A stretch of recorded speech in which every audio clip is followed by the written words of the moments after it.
Hey guys, welcome back to the Play on Footy channel. Today we're going to be reviewing round 6 and we're going to be starting off with Thursday night, the Saints versus the Bulldogs. This game for me personally was, look, who would have picked it? The Bullies came back fit and firing after the previous week's loss, which put Bevo under a lot of scrutiny and pressure. But he made some really good list changes for his side going into this game against the Saints. Bailey Dale being a massive one, as well as Treloar, who remains a consistent performer for the Bulldogs. But the big change was Macrae. So Macrae coming back in, had an immediate impact, kicked a goal and had a number of possessions. He was top 3 in AFL fantasy for this week for the Bulldogs, with Bailey Dale with 160, Treloar 137, and Macrae 129. Each 3 of those guys kicked a goal each. For the Saints, it was Windhager 105, Bradley Hill 98, and Steele coming a bit underdone at 87. AFL fantasy. The scoreline obviously paints one picture, but for the Bulldogs, it was really a match where they put the foot on the throat, really, and just basically showed told the competition that they're the real sort of deal. They can bring that sort of forward pressure and centre clearance sort of work to the table. Their defence was really held up. What I really liked about it was the Dogs' pressure. I thought throughout the night was pretty well structured and consistent for that game. The other one was Norton getting forward. He kicked 6 goals, which was really good. And I think there was a lot of talk with where they wanted to play him because, the Dogs really do have quite a bit of a fair few options, really, in terms of tall forward options. They did bring back Rory Lobb, and that's something that I will get to in what I disliked about the game. But what I also liked was Macrae. Macrae's back. I mean, I don't know why. I know there was talks of his form not being so great, but with him back in the team, it just makes a lot more sense. It frees up Treloar a little bit more, and guys like Bailey Dale obviously just being able to be free, and actually be another option. So having Macrae back in there, the hunter, he really showed his worth, and I'm so glad he's back for the Bulldogs. I'm not a Bulldog supporter, but I just think it's great for him to be back in the team. What I disliked was the Saints' lack of forward pressure, obviously with King being out. They had the young bloke up there, number 47, starts with the C, I can't remember his name. But he had a bit of a lackluster performance. But the Saints basically just let the Bullies walk out of the middle. Rowan Marshall scored really low in this AFL fantasy game, about 64, I think he came in at. But he got schooled by Tim English. I mean, Tim English had a ripping game and really squashed any talks of his sort of form drop off, which it's been a little bit less than what he'd like it to be, but this game was a lot better than past weeks. But what I was going to get at, what I disliked about this game was that I didn't like Rory Lobb. I don't see where he fits in the team. I think he's one behind, but I definitely see Darcy. I know he's a first year player and he's challenging Harley Reid for the rising star at the moment, in my opinion. He's going to be a mighty fine player because they got Norton at 196. Then they got Darcy at 208 or 5. And then they got English at 208 centimetres. And then Lobb at like 207 or 6. So they've got a lot of tall forward options. With Jamara Ugle-Hagan out for personal reasons, as was listed on the AFL website, you could definitely see that they weren't lacking any tall forward options. So it was good that they got some reward in this game, and Bullies definitely stamped their authority, which was good. This one was a bit of a controversial game, the Crows versus Bombers game. This one was at the Adelaide Oval, and the Crows really looking to win and build off their win against Carlton the previous week. The Crows came out, swinging, as did the Bombers. They really were putting it up to them. Dawson was really carrying the team in this game, I felt. He got 155 AFL fantasy, kicked 2 goals. Hinge got 101 for the Crows and 98 for Saligo for the Crows as well, AFL fantasy. And for the Bombers, Jai Caldwell got 117, Martin 109, and that really long bomb goal in the last quarter, which was just put the icing on the cake and probably won the Essendon Bombers the game, which is fantastic to see. Why the Eagles didn't pick him back in the draft, I have no idea. He trained with the Eagles, but anyway. Zach Merritt, 103 AFL fantasy as well. So, yeah, it was a really tight one, but the Bombers came up on top by 3 points. And there was a bit of controversy at the end of the game with Draper lying on the ball and Tex Walker bad-mouthing the umpires as a result, which is typical Tex. Not a fan of him, to be honest. What I liked about the game was Bombers' run off half-back. That was really aided by Martin, I felt, at times, which was really good to see, and Mason Redman. The Martin's long bomb goal in the last quarter put the icing on the cake and won him the game. That was a fantastic moment.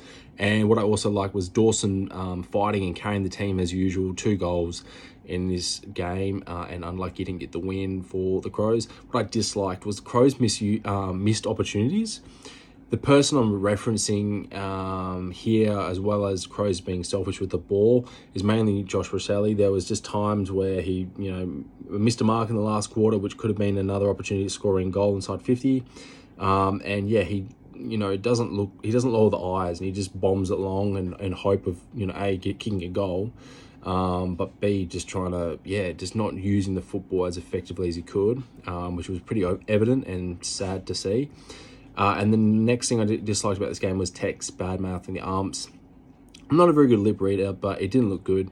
Not good for when you've got young people watching the game and you're supposed to be role models. So I just felt that as the captain, or past captain of the Adelaide Crows, but seen as a leader as the Adelaide Crows player, it's just, not a good look. Next game was the Magpies. This one was versing the Port Adelaide Power.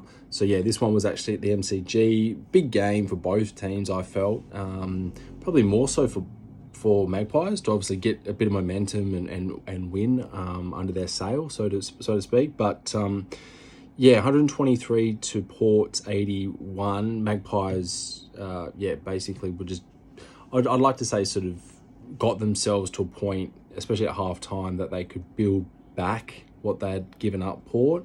And at one point, Port were 32 points up. So it was good that the Magpies could actually show a bit of dare and dash, which I really liked. And that was aided by a couple of players, which I'll get to in a sec. But the key performers in each of these sort of sides were, for the Magpies, DeGoey, 110 AFL fantasy, Hoskin Elliott, 102 AFL fantasy, and Dacos, 95 AFL fantasy. For Port, it was Houston, 119. You also had Butters, 117, and Burgoyne, 90 AFL fantasy. What I liked about it was Magpies' pressure around the contest. I really liked that. DeGoey was a big leader of that charge, and he had 7 tackles, which was really good to see, and Tom Mitchell had 8. And Hoskin Elliott kicked 2 goals, and dare I say, it was probably the best player on the ground for this game.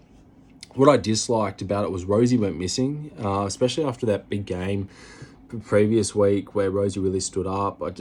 He just lacked it. And Rioli he's a shell of his former self. When he played for West Coast, he was a totally different player, not physically. He probably had the same sort of body shape and composition, everything like that. But just his skill level and his execution when he does have the ball just is wasteful. And I'm sure Ken Hinkley would agree that, he's not playing at the standard that's expected for sure. Another thing that was interesting, Jordan Sweet, the Port Adelaide ruckman, was subbed off. Tactical, wasn't injured. But both ruckman, Sweet and Soldo, just really... Actually, no, you know what? Sweet actually did really well, considering he got subbed off. He was having a lot of the footy and did well in the clearances, but Soldo just got smacked by Darcy Cameron from the Magpies around the clearances. So that's a big thing that will be talked about in the meeting on Monday, tomorrow. So that was an interesting observation, but Magpies definitely the clear winners there. Next game was Blues and Giants, 117 to 98, really tight game, but I just felt like Giants really let themselves down and let the emotions get the better of them. For the Blues, it was Cripps. He got 126 AFL fantasy. Tom DeConing, TDK, they affectionately call him, 105 AFL fantasy, kicked 3 goals, 1. Pretty good for a ruckman going forward. And Sam Walsh, another great game, 101 AFL fantasy. He's a really good addition for the Blues. He gives them a lot of run through the middle, obviously, and helps with the clearances. But also that outside run, not so much inside. Inside's done by the Bulls, Cripps and Hewitt. But for Walsh being that outside mid, really good use of the footy. For Giants, it was Kelly 119, Briggsy, the ruckman for Giants 102, and Green 100 AFL fantasy. What I really liked was TDK's 3 goals and ruck work. He did really well with clearances and getting it out of the middle effectively. Walsh is just a great addition, as well as Hogan and Mackay, both kicking 3 goals, which was good to see for key forwards. What I disliked was Toby reported and Hogan as well. Giants losing their cool, which I mentioned earlier. They just lost their cool at stages. It was really evident. I think it was just before half time. Toby was evidently upset, and you could see that when your leaders are upset or just not centered and calm, that's going to go throughout the whole group. So that was just something I noticed. And for Carlton, Zach Williams was injured. No Williams, no worries. I mean, that was their speed. That was their run-off half-back, which was a little bit lacking in this game, obviously due to him not being able to play. But yeah, hopefully whatever happens, especially with Wiedering. Wiedering got a corky as well, I think in the second quarter, or it was maybe the third quarter, but I don't know, it was actually the second quarter. But yeah, hopefully both of those guys, Williams and Wiedering, can get back up and be ready for next week. Next game, this one was at the Gabba. This was a really wet game, which sort of surprisingly favoured the Cats. The Cats were really good in this game, despite obviously the conditions.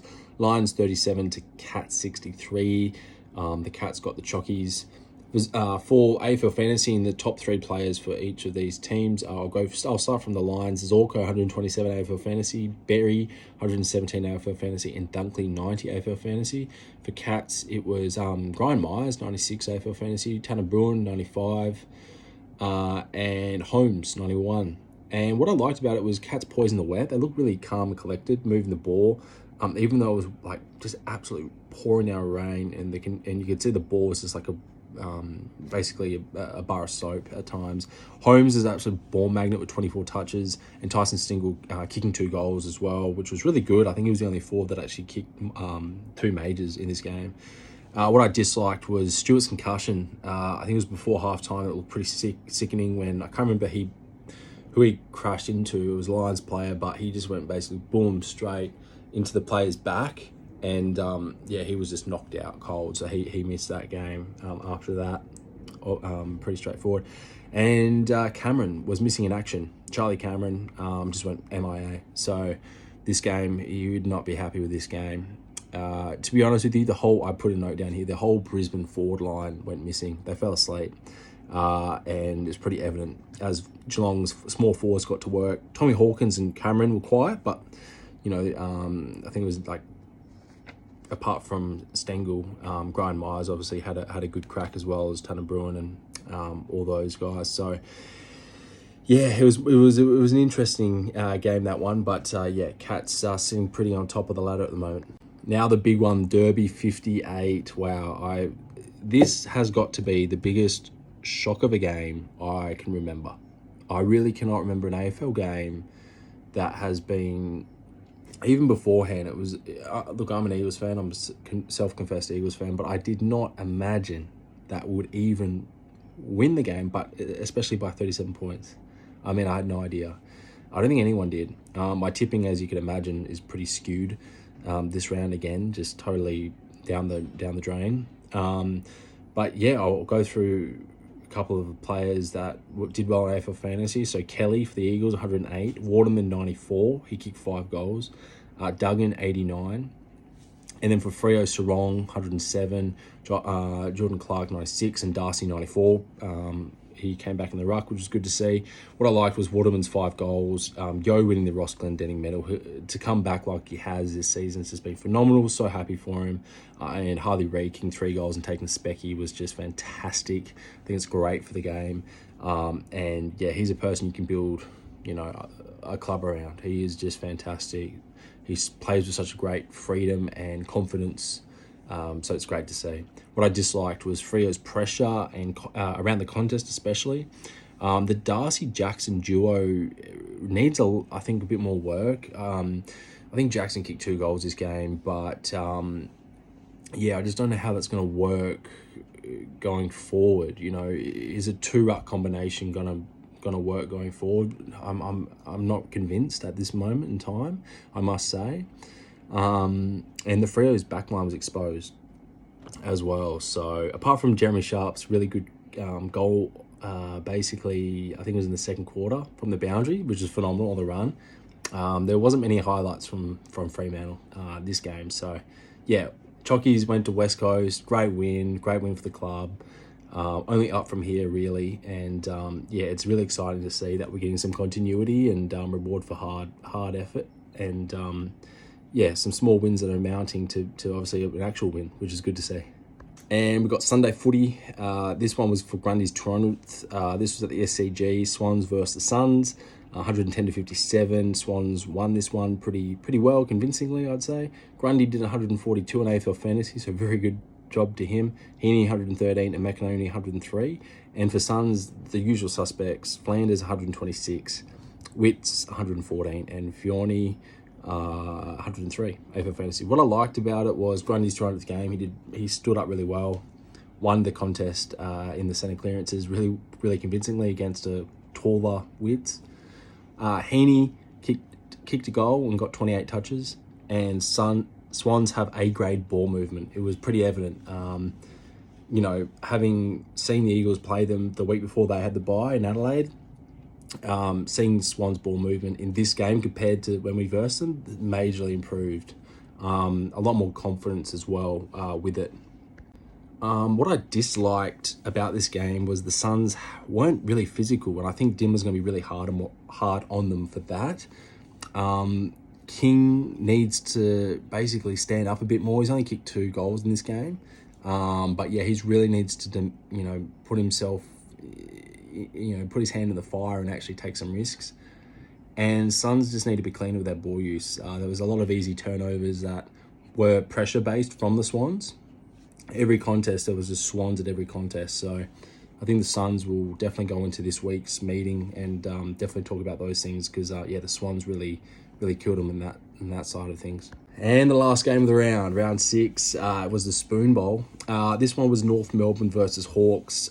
North Melbourne 68 to Hawthorn's 113. So Hawks really did get the better of them quite convincingly, especially after second quarter. They just kicked away. Hawks did. So Sherry 126 AFL Fantasy. He's a week in week out proven leader and ball user for North. Sheasel again, the last year's best and fairest winner for North, 106. And Curtis, small forward, 86 AFL Fantasy. For Hawks, it was Nash, 124, Impey, 104, and Morrison, 104 AFL Fantasy. What I liked about the game was Hawks' pressure around the ball and their conversions inside 50 as well. I really like that. I like Chol, Ginnivan, and Amon all kicking 2 goals each. So it was a good even effort in that aspect for the Hawks. What I disliked was Charlie Comben for North was really quiet. He was played out of position this game. Clarko moved him from the back line to forward line. He's obviously was training in the preseason as a forward and then got asked to go back the last couple of games from him coming back from injury. So, and there was a couple of other players, I can't remember off the top of my head, but there was a fair few other North players that were just played out of position. I think that's a way of Clarko just trying to see where else everything fits, but I just don't think this was the game to do it. I understand taking risks, and Clarko's an absolute A-grader for taking risks, but a risk is only worth taking if it can be paid off. So that was something I didn't really like about. And North had no fight after the second quarter. They just rolled over. So Shinboner Spirit is dead. I don't know what their brand is. I don't know what their identity is. I actually tipped North to win this game. So I feel like an idiot right now. But credit to Hawks and Sam Mitchell. So interesting to see. But what do you guys reckon? What was your favourite game? Comment below. Like and subscribe. I'll see you in the next one. Cheers.